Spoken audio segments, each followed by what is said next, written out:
Modi ji rickshaw रोको रोको जल्दी रोको। ये बताओ तुम्हारे रिक्शे का कागज वगज सब सही है ना? और एक सामान क्या लाद के लेके जा रहे हो तुम? कोई स्मगलिंग का तो सामान नहीं है जो तुम कहीं लेके जाके बेच रहे हो? अरे इंस्पेक्टर साहब, मैं गरीब आदमी हूँ, बताओ भला मैं कैसे स्मगलिंग का सामान खरीद और बेच सकता हूँ? साहब मजदूरी करता हूँ, किसी तरह पेट पालता हूँ, रिक्शे पे सामान ढोता हूँ लोगों का, इसलिए 2 पैसे मिल जाते हैं। मैं कोई स्मगलिंग का सामान नहीं बेच रहा हूँ और मेरे रिक्शे का कागज तो बना हुआ है पर मेरे पास अभी नहीं है। क्या कह रहे हो मोदी जी? तुम्हारे पास रिक्शे का कागज नहीं है? इसका मतलब ये रिक्शा चोरी का होगा और तुम माल भी चोरी का लेके आते हो। इसका मतलब तुम माल चुराते हो और उसके बाद बाजार में बेचते हो, यही तुम्हारा काम है। अब मैं समझा तुम क्यों बार बार धंधा बदलते रहते हो। अब तुम रंगे हाथ पकड़े गए हो, तुम चलो जेल। अरे इंस्पेक्टर साहब, मैं कहीं जेल वोल नहीं जाऊंगा, समझ गए? मैं कोई चोरी का माल नहीं खरीदता हूँ और ना ही रिक्शा मेरा चोरी का है। मेरे पास कागज है पर मैं कागज घर पे भूल आया हूँ। तुम यहीं पे ठहरो, मैं अभी कागज लेके आता हूँ, पर मैं जेल नहीं जाऊंगा। मोदी जी तुम मुझे बेवकूफ समझ रहे हो क्या कि मैं तुमको छोड़ दूंगा? तुम घर जाने के बहाने कहीं और चले जाओगे,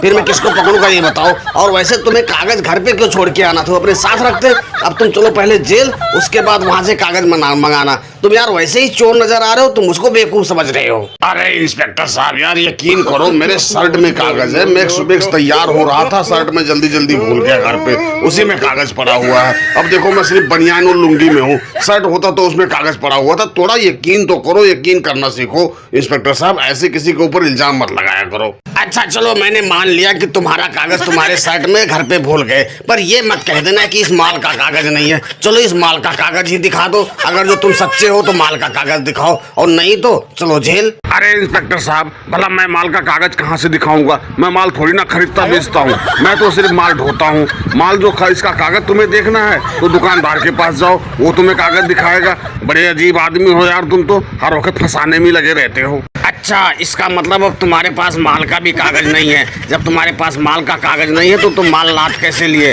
अब तुम पकड़े गए हो, अब तुम्हारी कोई नहीं चलेगी, अब तुम चलो जेल सीधे, बस और कुछ नहीं मैं सुनना चाहता। इंस्पेक्टर साहब इस तरह परेशान करके कोई फायदा निकलने वाला है नहीं। ऐसा करो कुछ ले दे के मामला रफा दफा करो, क्यों परेशान कर रहे हो खामखा?